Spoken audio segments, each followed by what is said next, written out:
Hi again, everybody. Welcome to Wingman Wisdom. And today's video, if you're new to the channel, a special welcome to you.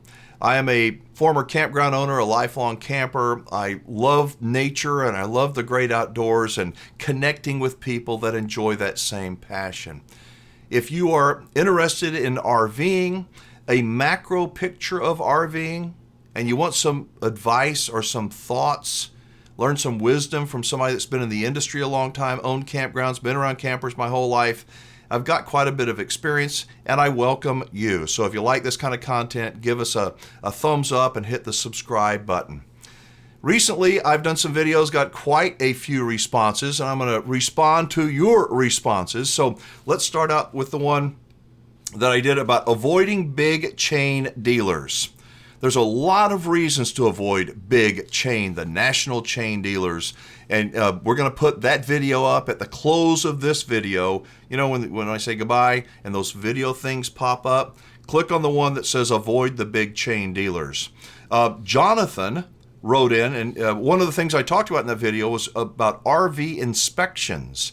And I think it's a good idea to get RV inspections. But Jonathan wrote in and he says, I've called 3 RV inspectors. They want an arm and a leg for an inspection. They all cost $400 up and up, which seems higher than I'd like to pay for a used RV inspection that I may not want to buy.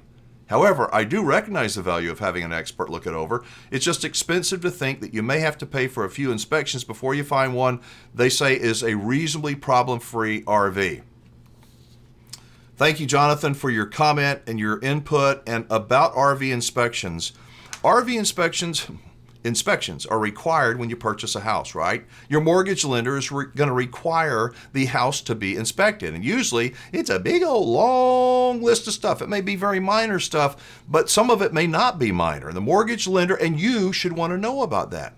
I think that, I don't know what the number is, and I don't believe in mandating everything, but I think generally speaking, if you spend I don't know, $20,000, $10,000 on an RV, somebody that's smarter than you are, got more experience than you are, ought to come and look at it. I mean, give you their opinion. Some disinterested third party. The price of paying for an inspection, and it's a bad RV. Well, first off, you ought to be able to see the obvious stuff, signs for water damage, soft spongy floors, leaks around the hydraulics underneath where the levelers come out, where the thing has been parked. You ought to be able to do a lot of that if you do your own homework. So I think that inspections are a really good idea, but you have to look at it as peace of mind. And if you don't, $400, $600, $700 for an RV inspection. What if it saves you from buying an RV that's got a cracked frame? It looks good to me. And you lose the whole thing. What if? Peace of mind. That's what an RV inspection can do for you. Another one I did. See, I had somebody write to me and said, you never smile in your videos. Well, I'm smiling now because I'm laughing about this one. I did one called Nothing to See Here, Move Along. That was about J.D. Power and how you need to look at J.D. Power. I've got the book here. I'll try to find it, take a break and find it and show it to you. But you need to be very, very skeptical of what J.D. Power says in their book about the value of your RV or used RVs in general. Mark of Distinction is what he goes by on YouTube. Mark says, I sold my 7-year-old motorhome in February for $48,000. Had 58,000 miles on it. NADA J.D. Power says it was worth about 79 grand, which is more than I paid for it new. There wasn't a chance in hell that I could have sold it for what J.D. Power suggested. The true value of an RV, the true value of anything, is whatever a willing buyer is willing to pay for it, isn't it? And so there is no magic formula. I had again, my video link to this video series, made a playlist out of it, will be at the end of this video. So just watch it till the screens pop up, then click on the right one, and you'll be able to watch that series if you missed it. There is no magic formula. J.D. Power, who says they have a proprietary method. A method isn't a formula. My translation, it's a guess. It's just like politicians and financial advisors. Well, the economy's going to do this. Really? If you get the jab, you're not going to get. We can promise you, you're going to. Who are the experts? The experts are wrong. And we're supposed to assume that J.D. Power is right? I've had more than 1,000 people that have commented on this video series that I did about J.D. Power. More than 1,000 people. You know who hasn't commented? That made one comment. J.D. Power. Or a dealer that goes, ooh. Not one dealer said, you're wrong. It is the gold standard. It is good for consumers. J.D. Power, as I understand, gets paid by RV dealers. Why would RV dealers pay J.D. Power? Well, we just want to find out the value. I don't think so. They use it as a tool to get money from you and from me. See, look what J.D. Power says. See, it's right there. Okay, I'll pay that then if that's what J.D. Power says. That's the way I see J.D. Power and dealers working together, not necessarily for the consumer. I did one, let's see.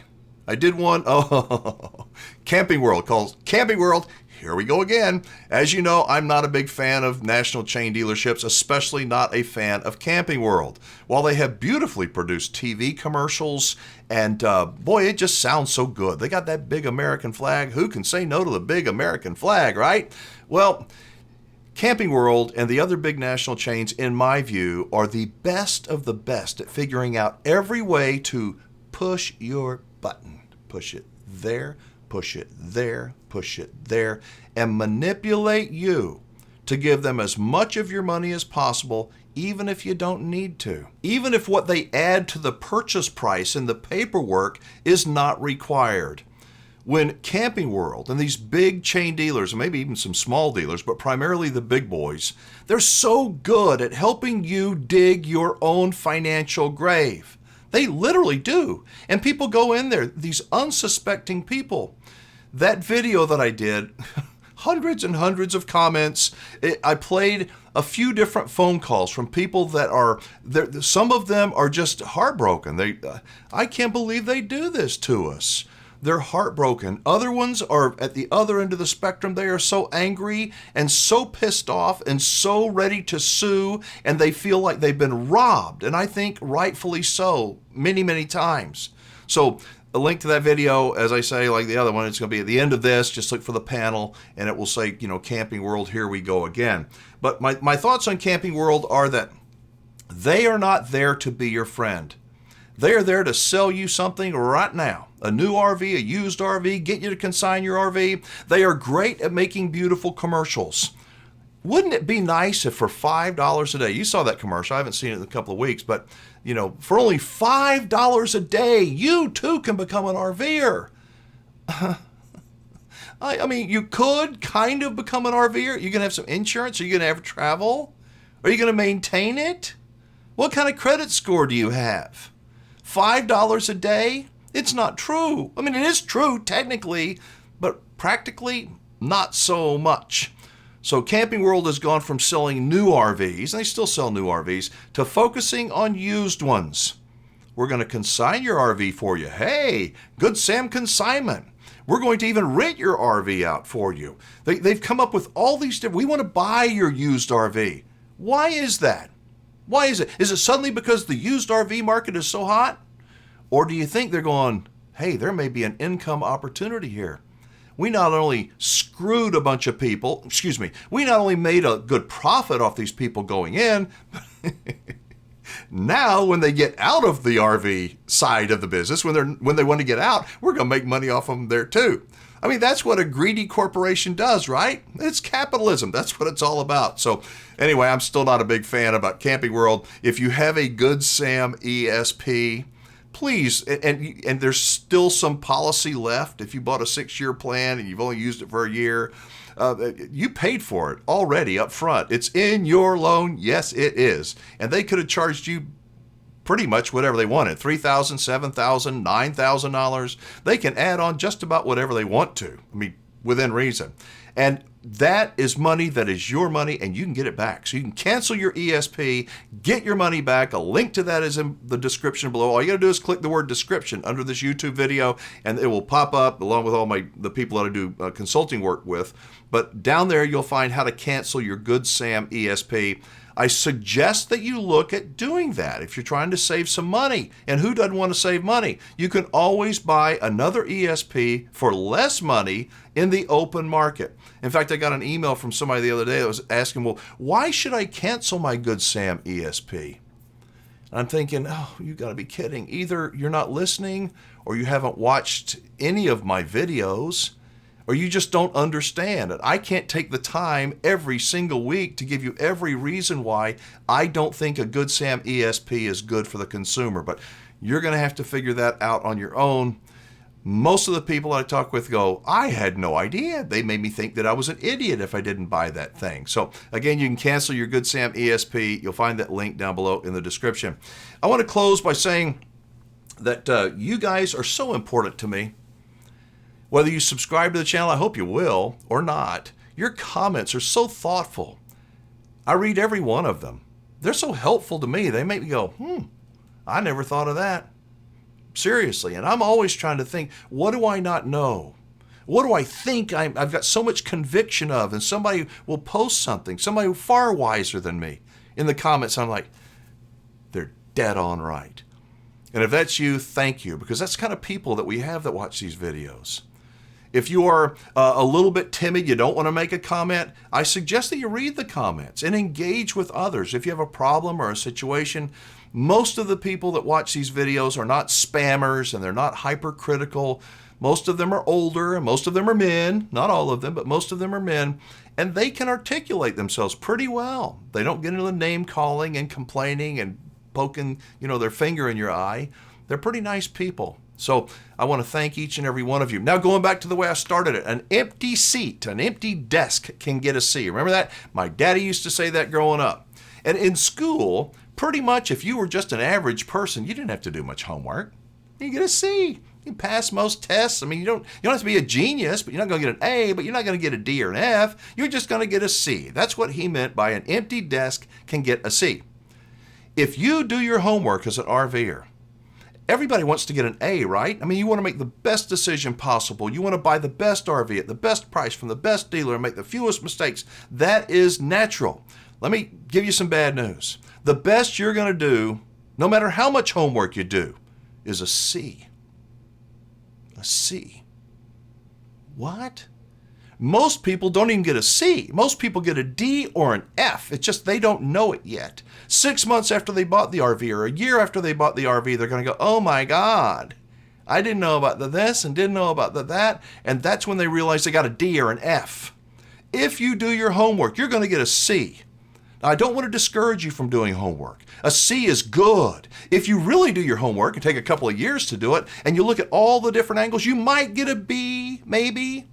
But you know how you get an A? Is by doing it, by RVing, by getting involved. Take your family, learn how things work, learn how things don't work, learn how to fix stuff. It's all part of the process. Happy campers, and you're going to meet a lot of them on this channel. Happy campers are here, but they didn't start out happy campers. They were excited. Everybody goes through the honeymoon phase, but through time, they learned the nuances of RVs, and they all have little nuances. And that's how they became happy campers. There will be times, there will be periods as an RV owner where you're going to go, I just want to throw in the towel. This is too frustrating. I don't like the repairs. I don't like this. And I suggest respectfully that if you can hang in there, fix that, go through those troubled times, go through those challenges, when you come out the other side, you know what? It wasn't so bad. At least that is my hope. Let me know what you think. Do you think that Camping World and the big national chain stores really do everything they can to squeeze the money out of you? Or do you think they're just like everybody else? Let me know. I welcome your emails, your voicemails, your comments, and I go through each and every one. Thank you again for watching. I'm Alan Warren, the RV Wingman. Be safe, have fun, play nice, and don't leave your good manners at home. I'll see you next time.